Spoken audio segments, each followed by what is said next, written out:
Assalamualaikum warahmatullahi wabarakatuh. Halo teman-teman, kami dari tim media pembelajaran digital Pendidikan Fisika Fakultas Keguruan dan Ilmu Pendidikan Universitas Siliwangi yang beranggotakan Vera Ariyanti, Arifatusania, dan Alan Awaludin. Melalui video ini, kami mengajak teman-teman untuk belajar bersama mengenai hukum Kepler tentang gerak planet. Hukum Kepler merupakan materi kelas 10 yang termuat dalam KD 3.8 dan 4.8. Adapun indikator pembelajaran yang ingin dicapai yaitu siswa dapat mengetahui sejarah ditemukannya hukum Kepler. Siswa dapat mendeskripsikan hukum 1, 2, dan 3 Kepler. Siswa dapat mengaplikasikan hukum Kepler pada pergerakan planet dan satelit di tata surya.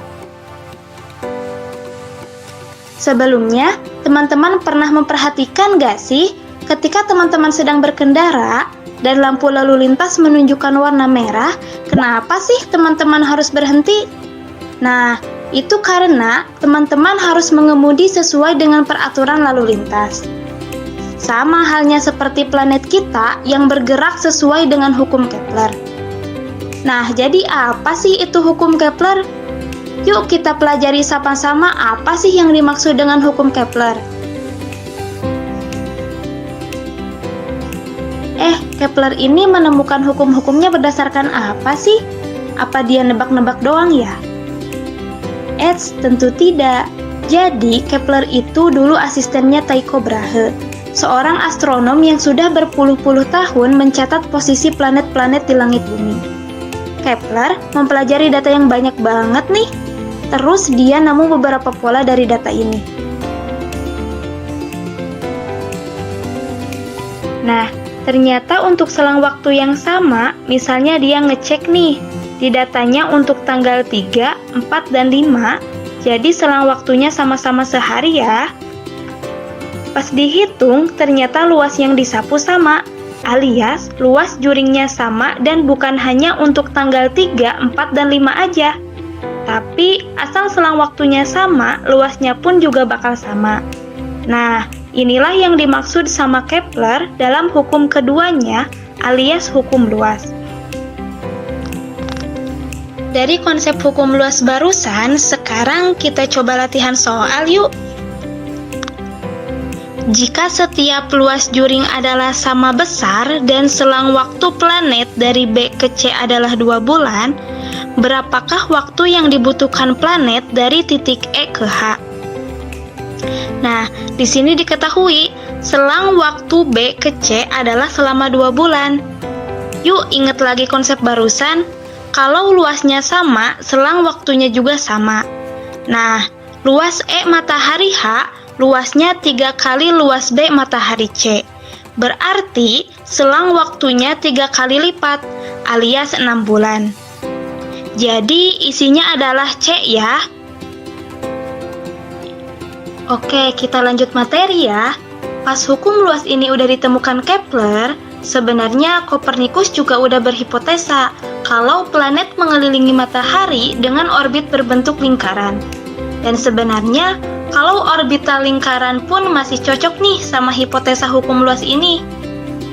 Tapi, dari datanya Kepler, meskipun enggak berbeda jauh, jarak dari planet ke mataharinya berubah-ubah.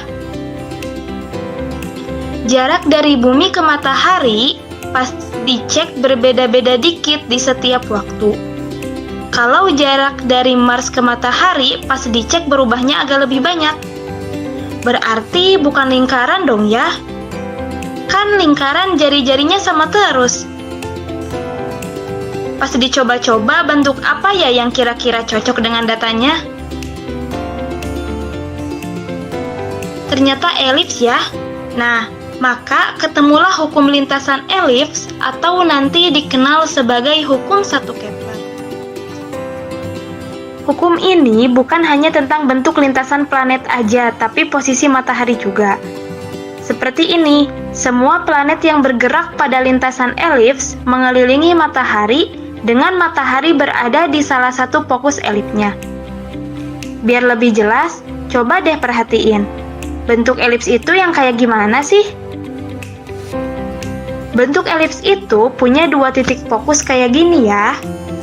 Nah, maksud matahari di salah satu titik fokusnya, dia ngisi salah satu titiknya, sedangkan titik satunya kosong.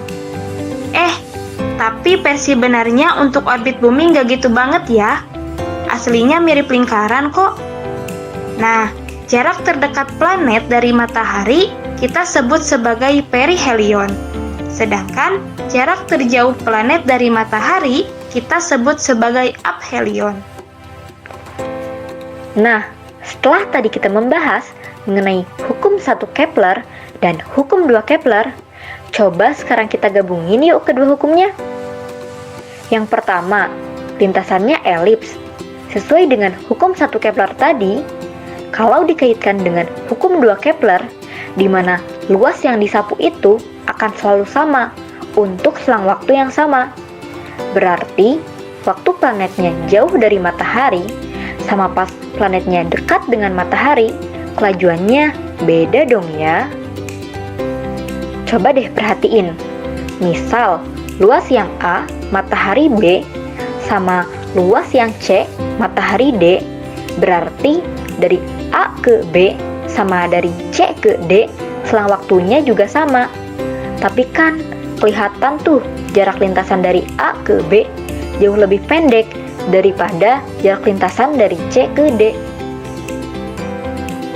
Oke, sekarang kita lanjut materi tentang hukum 3 Kepler ya. Yang paling terakhir ditemui oleh Kepler adalah hukum 3 Kepler, atau yang dikenal juga sebagai hukum harmoni. Bunyinya seperti ini nih.